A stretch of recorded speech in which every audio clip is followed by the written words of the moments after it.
Hello, YouTubers, friends, compatriots, bootlickers, shills, Dutch lacers, peasants, vassals. I'm Useful Idiot. Welcome. And today I want to talk about this whole thing with ISIS and their oil. And this has been a huge part of what's going on in the headlines, talking about Syria recently, particularly with all the accusations of Turkey being involved in this ISIS oil trade and this standoff with Russia. So anyway, let's go over that and let's look at some of the details and talk about this important story. So the bottom line is that ISIS controls oil fields in Iraq around Mosul, in northern Iraq, and also in Syria. And let's see, what are the numbers? $20 million a month, 30,000 barrels a day, and according to a BBC report, $500 million from oil sales already for ISIS. So it's helping fuel the ISIS machine and maintain the ISIS state. Not to mention, I think they looted something like $1 billion from banks in regions they occupied as well. But 30,000 barrels a day is an interesting number because it gives you an idea how much oil has to be moved by hand through routes in Iraq and Syria and Turkey. 30,000 barrels a day. So that's a lot of trucks.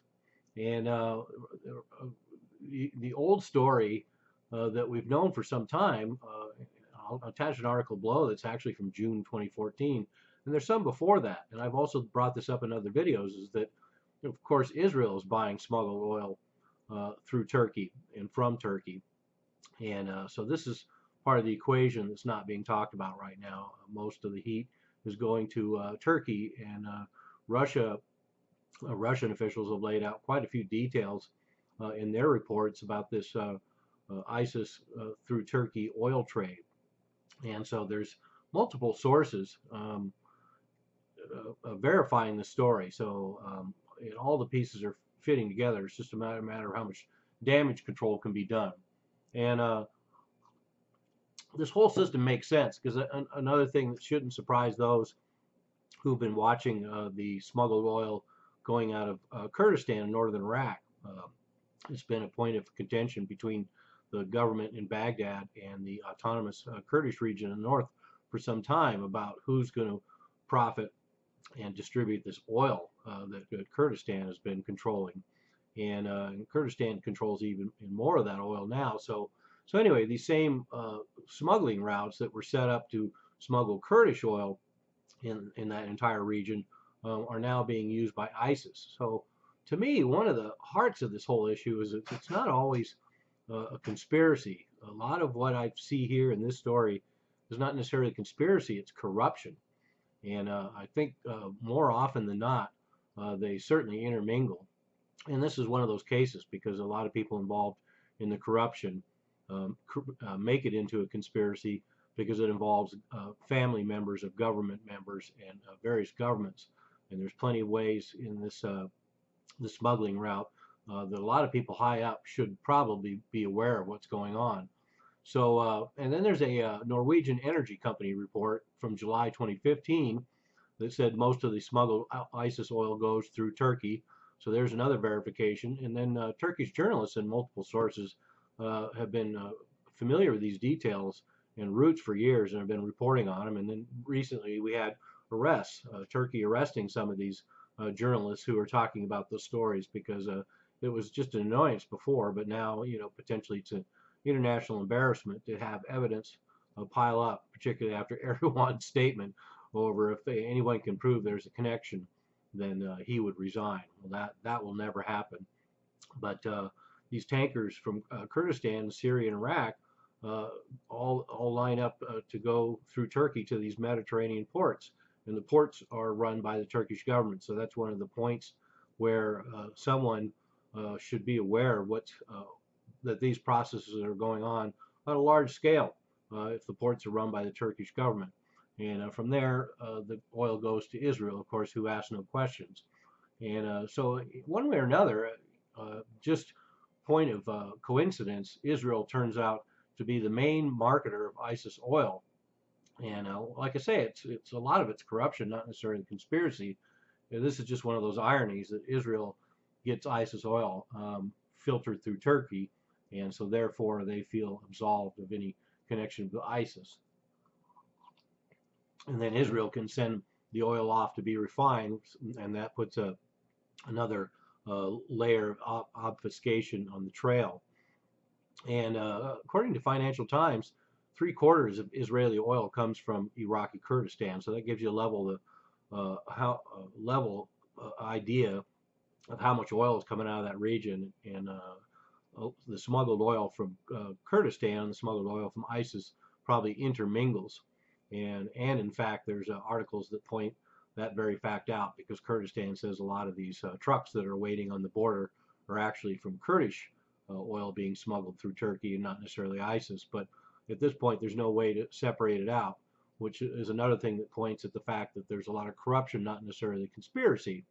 And then we have these stories of Erdogan's family members involved in the oil trade, which seems to be very verifiable. So there's another reason why they all know what's going on, and it's just a battle of propaganda now. Everybody putting out their information and their disinformation.